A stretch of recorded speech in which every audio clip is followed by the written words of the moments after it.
दो आत्माओं का मिलन प्रेम कहलाता है और जब इस प्रेम को सामाजिक मान्यताओं के द्वारा स्वीकार किया जाता है तो यह शादी बन जाती है। शादी यानी विवाह एक अटूट रिश्ता है, जीते जी लोग इसे निभाते हैं। लेकिन कुछ ऐसे भी जोड़े हैं जो मरने के बाद भी अपने जीवन साथी का साथ नहीं छोड़ते और ऐसी ही घटना से प्रेरित होकर एक डरावनी कहानी आपके लिए प्रस्तुत है। मुझे आशा है कि यह कहानी आपको जरूर पसंद आएगी। सुनीता बड़ी हो चुकी थी और अब उसके माता पिता को उसकी शादी की चिंता हो रही थी। हालांकि सुनीता बहुत अच्छी लड़की थी जिसके लिए कई अच्छे लड़कों के रिश्ते आ रहे थे, जिनको लेकर सुनीता के परिवार में विचार विमर्श चलता रहता था। एक दिन सुनीता की मौसी एक अच्छे लड़के का रिश्ता लेकर आती है। लड़की की फोटो बहुत ही सुंदर थी, जिसे देखते ही सुनीता के माता पिता मोहित हो जाते हैं और वह तय कर लेते हैं कि इसी लड़की से सुनीता की शादी करेंगे। सुनीता को भी लड़का अच्छा लग रहा होता है। सुनीता की मौसी लड़के वालों को रिश्ते के लिए हाँ कर देती हैं और अगले ही दिन लड़के के परिवार को आमंत्रित किया जाता है ताकि लड़का और लड़की एक दूसरे से मिलकर बात कर सकें। अगले दिन जैसे ही लड़के वाले आते हैं, सुनीता की नज़र लड़के पर पड़ती है और वह पहली ही नज़र में उसे अपना दिल दे बैठती है। सुनीता के घर में लड़के वालों का जबरदस्त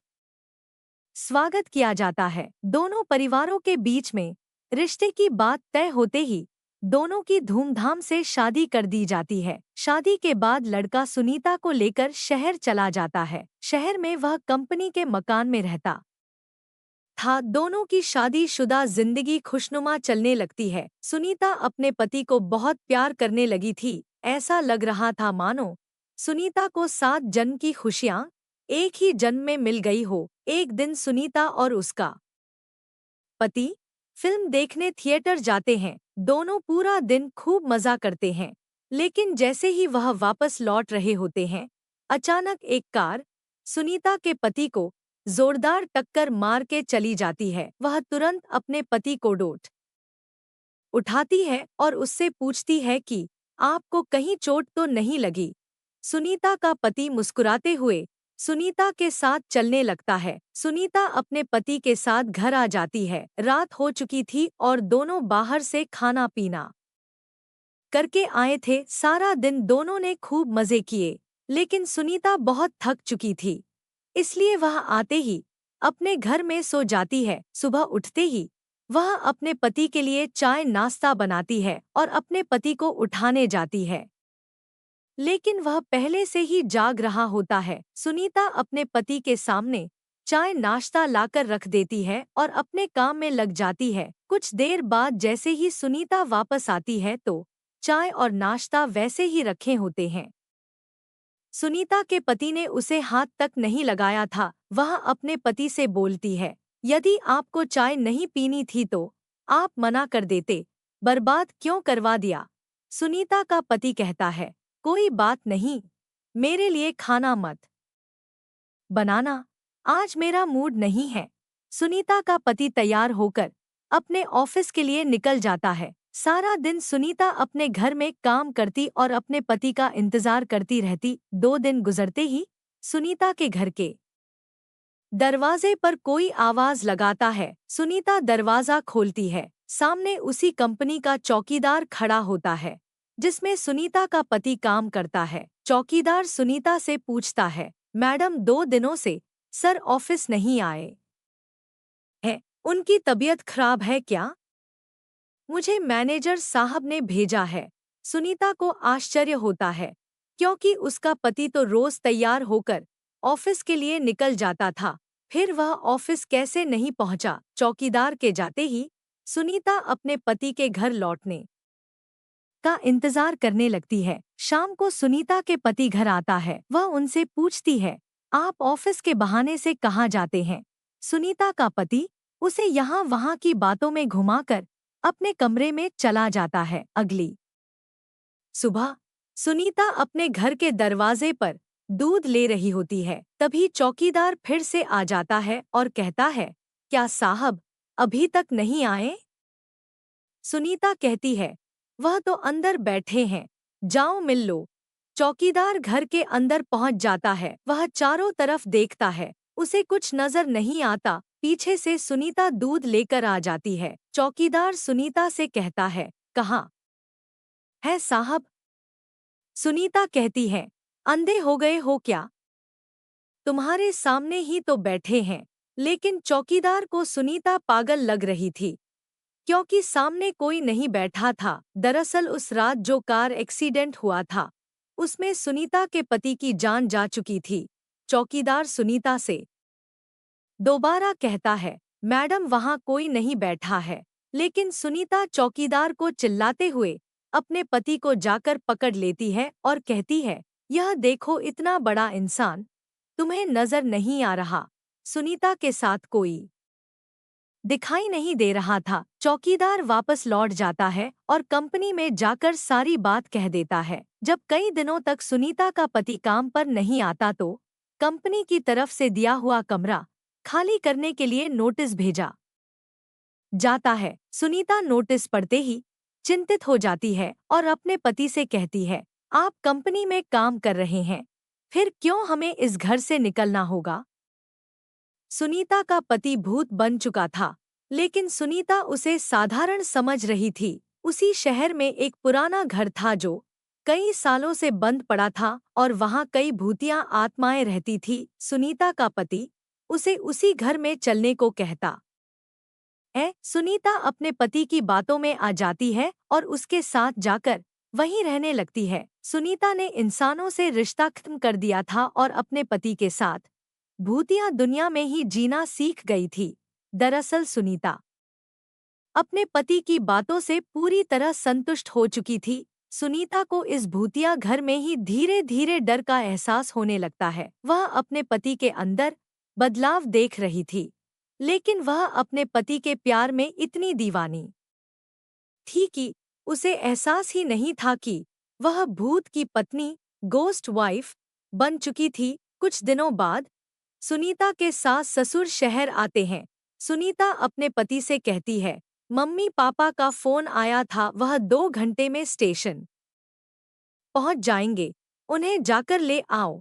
सुनीता का पति उससे बाहर जाने का बहाना कर देता है और उसी को स्टेशन जाने को कहता है। सुनीता अपने सास ससुर को स्टेशन से जाकर ले आती है। सास ससुर आते ही अपने बेटे यानी सुनीता के पति के बारे में पूछते हैं। सुनीता कहती है, वह अभी किसी काम से बाहर गए हैं, कुछ देर में आ जाएंगे। सुनीता अपने सास ससुर के आने से बहुत खुश थी। वह उनके खाने की सारी तैयारियां करने लग जाती है। लेकिन शाम होने के बाद भी जब सुनीता का पति घर नहीं आता तो सभी चिंतित हो जाते हैं। सुनीता के पति का फोन घर में ही रखा रहता था, इसलिए वह उससे संपर्क नहीं कर पा रही थी। सुनीता के साथ उसके सास ससुर भी अपने बेटे से मिलने का इंतजार कर रहे थे। पूरी रात गुजर जाती है, लेकिन सुनीता का पति घर नहीं आता। सभी परेशान होकर उसका इंतजार करते रहते हैं। सुनीता के ससुर उससे पीने के लिए पानी मांगते हैं और जैसे ही सुनीता उनके लिए पानी लेने जाती है, उसे अचानक उल्टियां होने लगती है। सुनीता को उल्टी करता देख उसकी सास उसके पास आकर उसका हाल चाल पता करती है। बुजुर्गों का अनुभव विज्ञान से भी अधिक माना जाता है, इसलिए सुनीता की सास उसे तुरंत बता देती है, लगता है तुम माँ बनने वाली हो बेटी। सुनीता माँ बनने की बात सुनते ही मुस्कुराने लगती है। सुनीता यह बात अपने पति को बताने के लिए उतावली हो रही थी, लेकिन उसके इंतजार की घड़ियां बढ़ती जा रही थी। देखते ही देखते 5 दिन गुजार चुके थे, लेकिन सुनीता के पति का कुछ पता नहीं चल रहा था। तभी तीनों पुलिस थाने में शिकायत दर्ज कराने जाते हैं। पुलिस वाले सुनीता से कहते हैं, 5 दिनों से तुम्हारे पति गायब है, लेकिन तुम्हें अब याद आ रही है। सुनीता ने जवाब देते हुए कहा, सर वो ऐसा 1-2 बार और कर चुके हैं, इसलिए मैं इसे सामान्य घटना समझ रही थी। लेकिन जब 5 दिनों से उनका पता नहीं चला तो मुझे लगा हो सकता है वह कोई खतरे में हो।